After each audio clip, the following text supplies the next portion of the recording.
Hello friends, welcome to my channel. My name is Rahul. आज हम बात करेंगे ऐसे कौन से 5 विटामिन्स हैं जो आप ले सकते हैं जिससे आपका एसिड रिफ्लेक्स, जो खट्टे डकार आते हैं, जो बर्प आता है और खाया पिया डाइजेस्ट नहीं होता, वो ठीक होना शुरू हो जाए। तो एसिड रिफ्लेक्स ये होता क्या है? एसिड रिफ्लेक्स ऐसी चीज़ होती है जैसे जब आप खाना खाते हैं तो पहले आपके माउथ में आपने उसे च्यू किया, उसके बाद ये फूड पाइप से होते हुए यहाँ पे स्टमक में जाता है। सबसे पहले स्टमक छोटा सा होता है, उसमें एसिड होता है। तो जैसे वो खाना पहुंचता है वहाँ पे वो गलना शुरू होता है। जो ये एसिड होता है, जो तेज़ाब होता है, ये बहुत स्ट्रॉन्ग तेज़ाब होता है। इसका पीएच लेवल जो होता है 1 से लेके 3 होता है। आप ऐसे समझ लीजिए जैसे बहुत स्ट्रॉन्ग तेज़ाब, जैसे वॉशरूम में आप यूज़ करते हो कुछ दाग साफ करने के लिए, उतना स्ट्रॉन्ग ये तेज़ाब आपके स्टमक में होता है। जब ये तेज़ाब कम होना शुरू हो जाए, मतलब ये अगर 1 से लेके 3 तक नॉर्मल होता है, अगर ये 4-5 तक पहुंच जाए तो आपका खाया पिया अब डाइजेस्ट नहीं होगा। वो वहाँ से गलेगा नहीं। जब वो गलेगा नहीं तो फिर वो आपका डाइजेशन प्रोसेस ही शुरू नहीं होगा। अगर वो डाइजेस्ट नहीं हुआ वहाँ पर, उसके बाद जब वो आगे जाता है तो बॉडी उसमें से एंजाइम्स जो होती है और बाकी जो पेनक्रियास होते हैं वो उसमें से ताकत निकाल ही नहीं पाते। तो वो आप में फिर वीकनेस आनी शुरू हो जाती है। तो जो ये खट्टे डकार आते हैं ऊपर, तो जब वो सबसे पहले खट्टा डकार आता है तो फूड पाइप से होते हुए वो ऊपर ऐसे गले से होते हुए आपके मुंह में कई बार आ जाता है एकदम से स्ट्रॉन्ग एसिड्स। और अगर ऊपर ना भी आए तो कुछ लोगों को हर रोज बलगम बड़ी आती रहती है। मतलब उनको देखा जाए तो रोड पे चलते हुए वो खाक थू कर रहे होते हैं, कभी इधर कर रहे होते हैं, कभी सुबह सुबह, कभी शाम को। तो वो होता ये है कि वो डाइजेस्ट नहीं होता। तो आपने देखा होगा जब आप छोटे थे तब आपने खाना खाया, खाना खाने के बाद आप खेलने चले जाते थे, दौड़ते थे, इधर उधर भागते थे, उसके बाद भी आपका ऊपर खाना आता नहीं था। तो प्रॉब्लम क्या है? जब वो स्टमक में एसिड कम हो जाता है तो वो जो पाइप होती है, पाइप और स्टमक के बीच में जो वॉल्व लगा होता है उसे बंद करने के लिए, वो जब बंद नहीं होता, अगर एसिड कम है तो वो बंद नहीं होता। एसिड जो है वो एक तरीके से प्रेशर बनाता है, वो ऐसे प्रेशर बनाता है कि वो एसिड की बंद हो जाता है और फिर खाना आपका ऊपर नहीं आता। अगर ये एसिड कम है तो वो डाइजेस्ट नहीं होगा, खाना ऊपर आएगा। तो इसके सबसे ज़्यादा सिम्टम होते हैं कि आपको हार्ट बर्न होगा, खाना मुंह पे आएगा, डिफ़िकल्टी में कई बार अंदर स्वेलो करने में भी डिफ़िकल्टी होनी शुरू हो जाती है, आपके बलगम बनती है और कई बार कफिंग आती रहती है, कोई लोग बहुत कफ करते रहते हैं। और इसको अगर आप ट्रीट नहीं करते लंबे टाइम तक तो वो स्टमक में अल्सर होना शुरू हो जाता है। तो वो अल्सर से फिर आपको एलर्जीज़ होनी शुरू हो जाती हैं। एलर्जी सबसे बड़ा रीज़न यही होता है एलर्जीज़ का, कि आपका स्टमक एसिड कम है, एलर्जीज़ होती है। फिर वो जो जो फूड पाइप है, वो फूड पाइप जो होती है वो इसलिए नहीं बनी होती कि वो स्टमक का एसिड को सहन कर सके, वो काफ़ी सेंसिटिव होती है। वो जब वहाँ पे एसिड पहुँचता है तो वो वहाँ पे इन्फ्लेमेशन हो जाती है, वो जल जाती है। जब वो जल जाती है तो वहाँ पे आपकी बॉडी वहाँ पे बलगम पहुँचाती है उसको हील अप करने के लिए। फिर वही बलगम आपके रोज़ मुँह में आती है और वो आप खाक थू करते हैं। तो इसके 5 जो विटामिन हैं उसके बारे में बात कर लेते हैं, जो आप अगर लेते हैं तो आप देखेंगे आपकी बॉडी में बहुत जल्दी चेंजेस आने शुरू हो जाएँगे।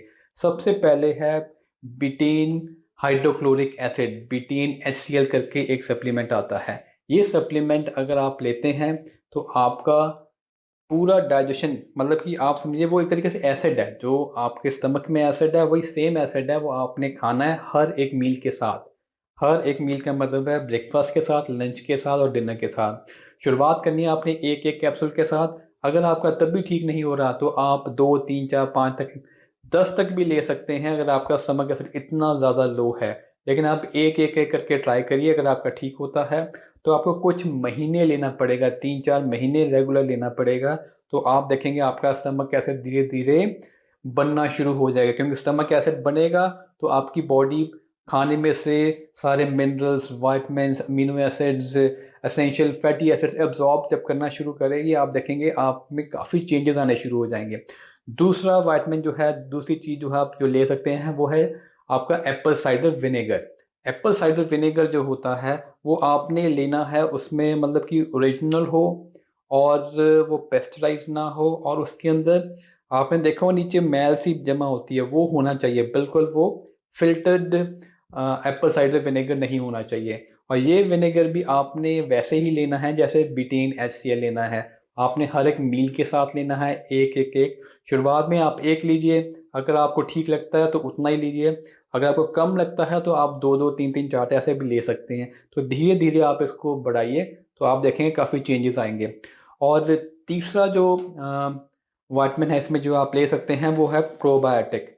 प्रोबायोटिक जो होता है ये हमारे लार्ज इंटेस्टाइन में सारे बैक्टीरिया जो होते हैं वो वहाँ पे इकट्ठे होते हैं, वहाँ से वो खाने में से ताकत निकालते हैं।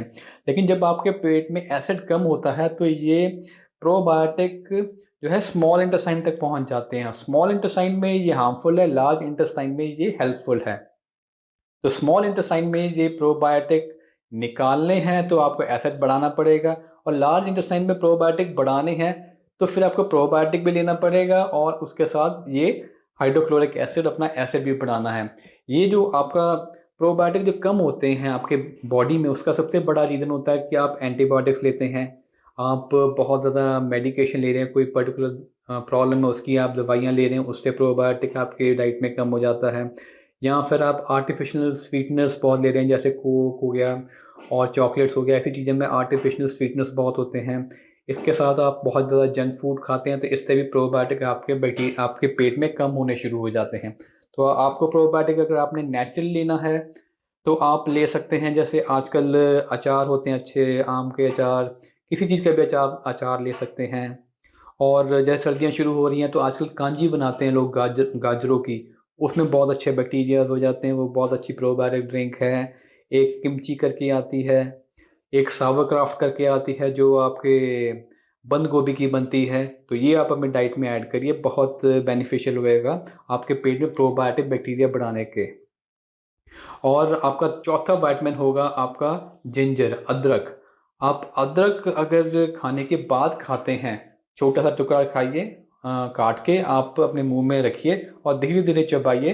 तो जो जिंजर है ये भी आपका एसिड बढ़ाता है, लेकिन ये एक तरीके से टेम्पररी सोल्यूशन है। ये आपको फॉर टाइम बिंग ठीक रखेगा, लेकिन आपका प्रॉपर सोल्यूशन जो है वो वही है कि आपने HCl लेना है, बिटेन HCl, फिर उसका बाद प्रोबायोटिक लेने हैं, और फिर आपने ये अपना एप्पल साइडर विनेगर लेना है। तो आप जिंजर आप रेगुलर लीजिए, ये भी बहुत हेल्पफुल है। पांचवा चीज़ आप जो ले सकते हैं वो जिंक सप्लीमेंट। जिंक सप्लीमेंट ले सकते हैं। जिंक जो होता है वो आपका इम्यूनिटी बढ़ाता है। ये आपका जो स्पेशली अल्सर जो हो जाता है, अगर आपके पेट में अल्सर है उसमें काफ़ी अच्छा काम करता है। पेट में अगर इन्फ्लेमेशन है, कहीं सोजश है, उसको ठीक करने में काफ़ी अच्छा काम करता है। तो इसके नेचुरल सोर्सेज जो हैं, अगर आप नॉन वेज खाते हैं तो रेड मीट में आपको जिंक काफ़ी अच्छा मिल जाता है। जो उसमें लिवर होता है, कलेजी होता है, उसमें मिल जाता है। और अगर आप नॉन वेज खाते हैं तो सेल फिश हो गया, या फिर आपका अ, कोई भी फिश हो गई, उसमें मिल जाता है। और वेज खाते हैं तो पंपकिन सीड्स में काफ़ी अच्छा आपको जिंक मिल जाता है। तो ये 5 चीज़ें अगर आप रेगुलर लेते हैं तो आप देखेंगे आपका एसिड बिल्ड होना शुरू हो जाएगा। ये एसिड को आयुर्वेदा में जठराग्नि कहते हैं। ये जठराग्नि वही है कि वो उनको ऐसे कहते हैं कि जब तक बंदा ज़िंदा है तो जठराग्नि की वजह से ज़िंदा है, जैसे उसकी अग्नि शांत हो गई वो बंदा ख़त्म हो गया। तो ये बड़ा इम्पोर्टेंट चीज़ है। तो रीज़न क्या है एक्चुअली कि ये आपका एसिड जो कम होता है, सबसे बड़े जो रीज़न है वो आपके एंटीबायोटिक्स लेते हैं, आप रेगुलर दवाई लेते हैं, या फिर आपके क्लोरीन डेफिशिएंसी है। आप नमक कम खाते हैं तब भी आपका आपका एसिड कम हो जाता है, क्योंकि जो नमक होता है उसमें सोडियम और क्लोराइड होता है, और क्लोराइड वही चीज़ होती है जो HCl में है नेचुरली। तो आप नमक भी आप ज़्यादा मत खाइए, ज़बरदस्ती मत खाइए, जितना आपको खाना चाहिए उतना आप ज़रूर खाइए। और स्पेशली अगर आप रोटी ज़्यादा खाते हैं तो रोटी के अंदर नमक थोड़ा-सा डाल के खाइए। कई कल्चर्स में रोटी गूँथते हुए वो नमक डालते हैं, तो वो आटा जो होता है वो एक्चुअली बड़ा टाइम लेता है डाइजेशन में। अगर उसमें नमक हो तो वो थोड़ा फ़ास्ट हो जाता है, डाइजेस्ट जल्दी होना शुरू हो जाता है। अगर आप में पोटेशियम की डेफ़िशिएंसी है तो भी आप एक रीज़न है आपका कम होने का आपका कि आपका एसिड कम है, तो आप पोटेशियम का सप्लीमेंट भी ले सकते हैं। ये अगर आप नेचुरली जाना चाहते हैं तो सभी ग्रीन वेजिटेबल्स में पोटेशियम होता है। और अगर आप स्ट्रेस लेते हैं, ये बहुत बड़ा पॉइंट है, अगर स्ट्रेस लेते हैं तो स्ट्रेस से भी आपका एसिड कम होता है, क्योंकि जब आप अंडर स्ट्रेस हैं तो बॉडी खुद अपने आप को मारना शुरू कर देती है, वो अपने आप को स्क्वीज़ कर लेती है, वो सारे काम छोड़ देती है, सिर्फ आपको रिलैक्स करने में लग जाती है। और आप अगर एंटी एंटी एसिड लेते हैं, ये बहुत इंपॉर्टेंट है। एंटी एसिड अगर आप लेते हैं तो आपका स्टमक एसिड ख़त्म होता चला जाएगा, और आप जितना ज़्यादा एंटी एसिड पिछले पिछले टाइम से ले रहे हैं, आपने नोटिस किया होगा आपका एनर्जी लेवल उतना ही डाउन होता जाएगा, क्योंकि एंटी एसिड जो है वो आपके तेज़ाब को पानी कर देता है उसी वक्त।